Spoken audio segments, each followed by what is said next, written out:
All right, so this is being recorded on October 15th, where we got the fant where we got a strange bit of news this morning for Into the Den. We got the extension of Bruins top pairing defenseman in Charlie McAvoy being extended for 8 years at 9.5 per. So he's going to be given $78 million over the course of this contract.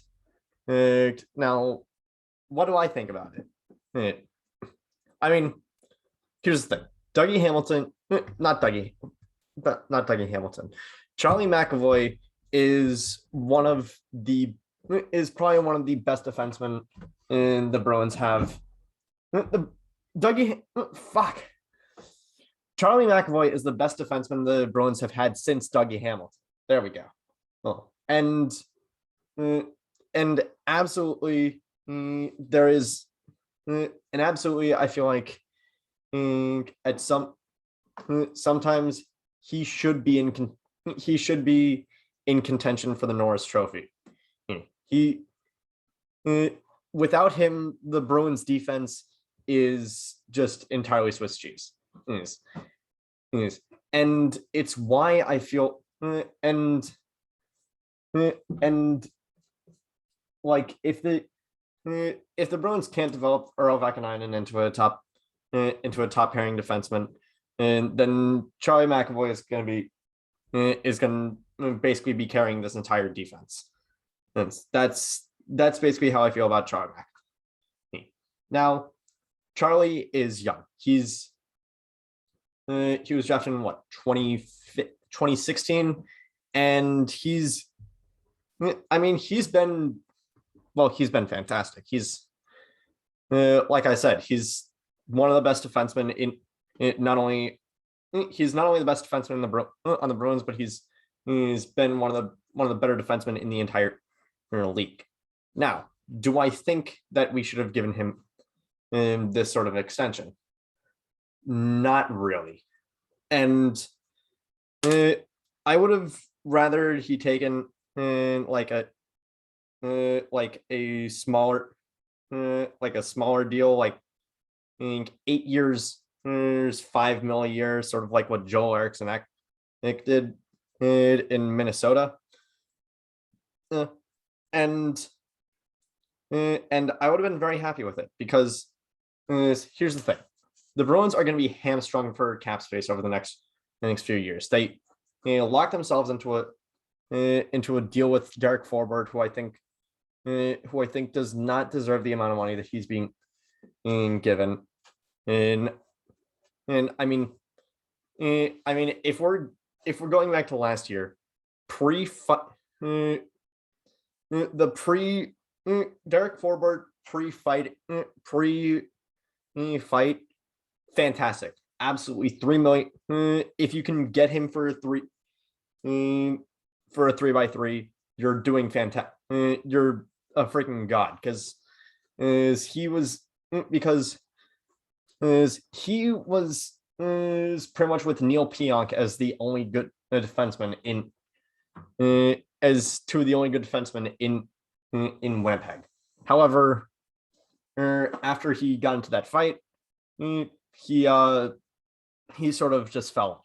He sort of fell off, and I'm hoping to God that Forbort goes back to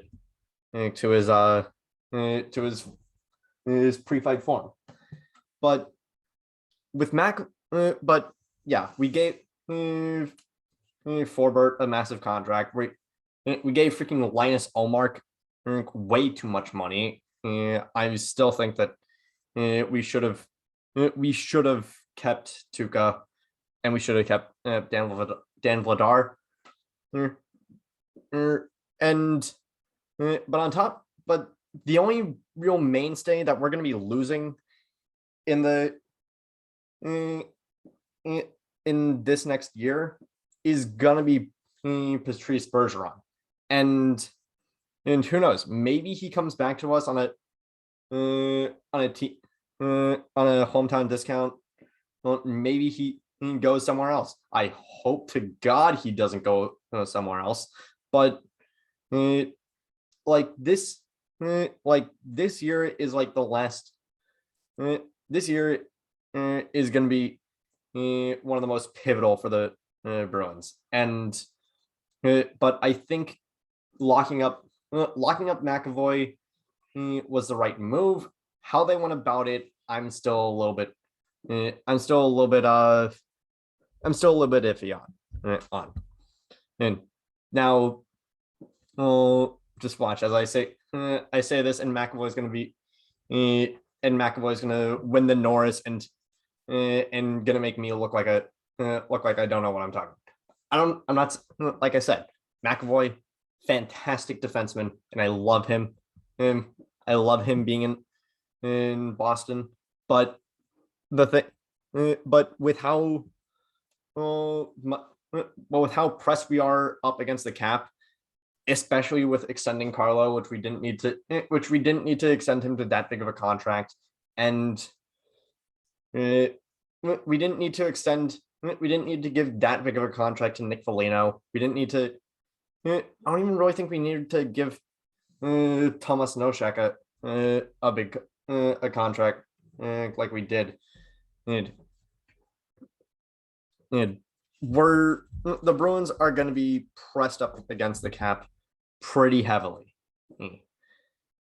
But and it doesn't help that we only signed one defenseman in the offseason, and that was, and other than scoring depth, that was our biggest problem, probably even bigger than scoring depth, I'd say. Like the Bruins defense sucks. It's not good. Grzelcyk and McAvoy are the only consistent members of it. Riley sometimes. Carlo, in my honest opinion, is injured far too often for him to be at all reliable. Jakob Zaboral, Cassidy just doesn't know what the hell to do with him. I personally think that Zaboral is a decent third pairing defenseman, but holy crap! Someone make up your mind. Of Connor Clifton, he's always been serviceable, but also, but again, but not fantastic. Derek Forbort, I already said my piece on him. But with McAvoy, he's been exactly as advertised. Is like after that 2015 draft where we had those three first round picks, and they turned into Zaboral, DeBrusk, and Senyshyn, and that I will maintain that that drafting those three, and then the very next three were Matt Barzal, Kyle Connor, and Thomas Chabot. That was not the worst part of about that draft. That I mean, I'd much rather have had guys like Travis Konechny and Sebastian Aho on our team. But honestly, here's one thing that you guys gotta know about that draft.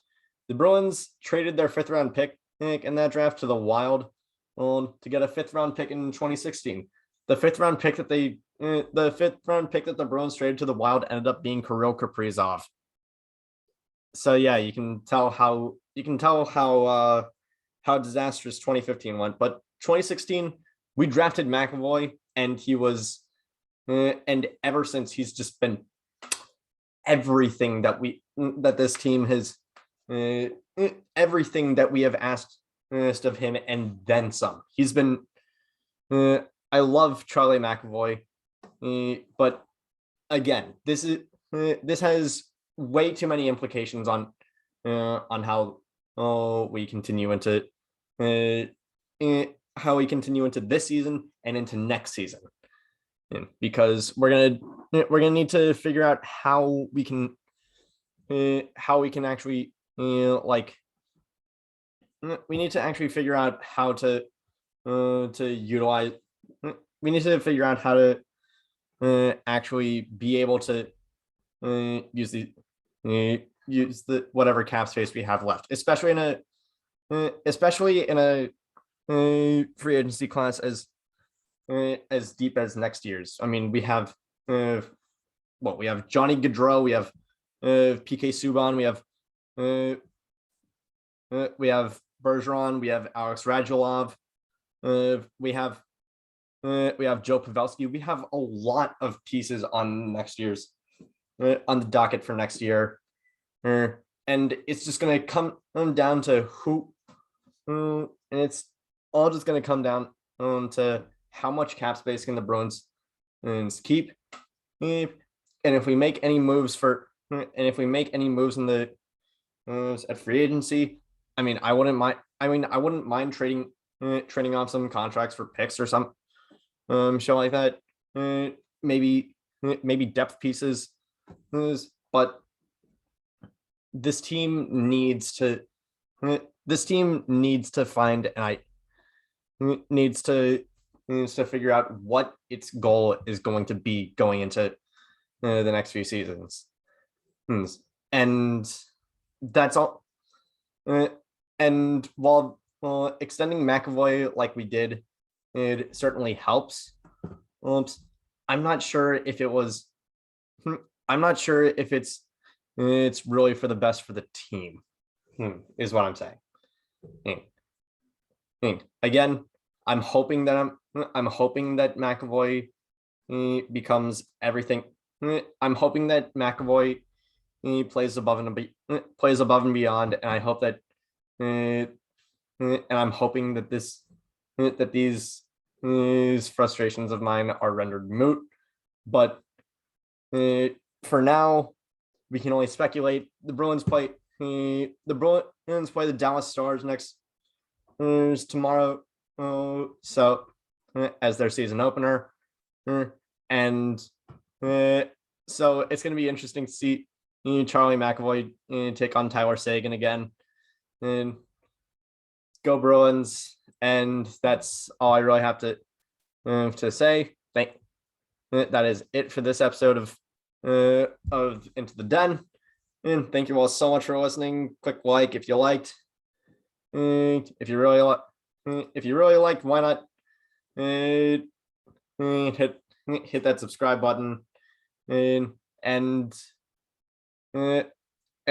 let's hope for the best for tomorrow, because who knows, this could have tomorrow could have implications about the next 81 games this season.